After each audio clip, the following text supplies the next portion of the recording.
Pilitang matinukoy ng Senado kung paano talaga kumalat ang hidden sex videos, pero dahil kulang ang mga resource person, bigo pa rin silang mabuo ang tunay na kwento. Saksi si Ruth Cabal.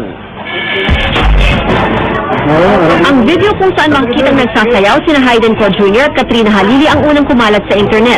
At sa hearing ng Senado kanina, sa video yun lang nagkasundo ang dalawa. Yung video niyo kay Katrina, may permission ba yun o wala? There are 4 videos with Katrina po. Yung first po, hindi naman po humingi ng permission but the camera was right in front of us. Yung second video po, I was right in front of her. In fact, if you watch the video, it's also not a sex video. She was dancing. And I was right in front of her. I was even commenting. And I even shouted, "Sizzling hot." On the third video, she was talking right in front of the camera. The fourth video po, wala po siyang alam. Yung mga video po na sinasabi niyang alam ko hindi po sex video yan.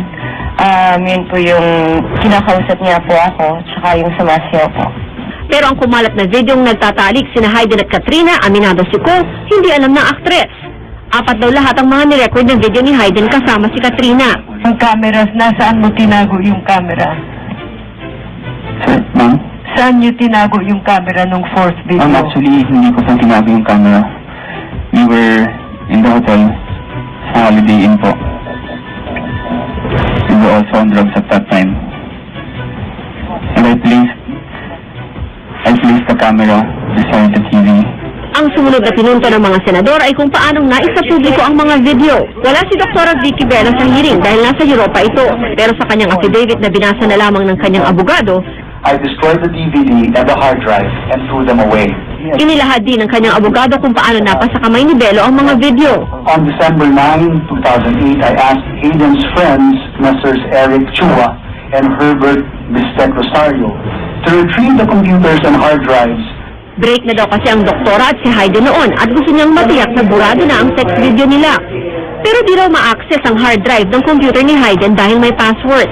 Noong December 18, 2008, iniwan ni Bello sa kanyang bahay si Eric at ang kasama niyang computer expert. Noong gabing yon, doon binigay sa kanya ang DVD at hard drive. Ayon kay Bello, wala siyang pinagpasahan o binigyan ng pahintulot na gumawa ng kopya ng video o ng DVD. Nilinaw din ni Tamano, di raw sa kanya nagmula ang impormasyong 4 na po ang sex videos ni Hayden. Binanggit lang daw niya ito dahil nauna na itong kumalat sa media. Si Hayden, may kutob na raw kung sino sa dalawa niyang kaibigan ang nag-leak ng sex videos. Pero sa ngayon, wala na raw siyang planong magdemanda. Tumawag si Eric Chua kay Bistec at kay Dr. Bello. Tapos gusto niya daw ako makausap. Sinagot ko yung telepono. Tapos sabi sa akin ni Eric Chua, dahan-dahan ka sa pagkilos mo.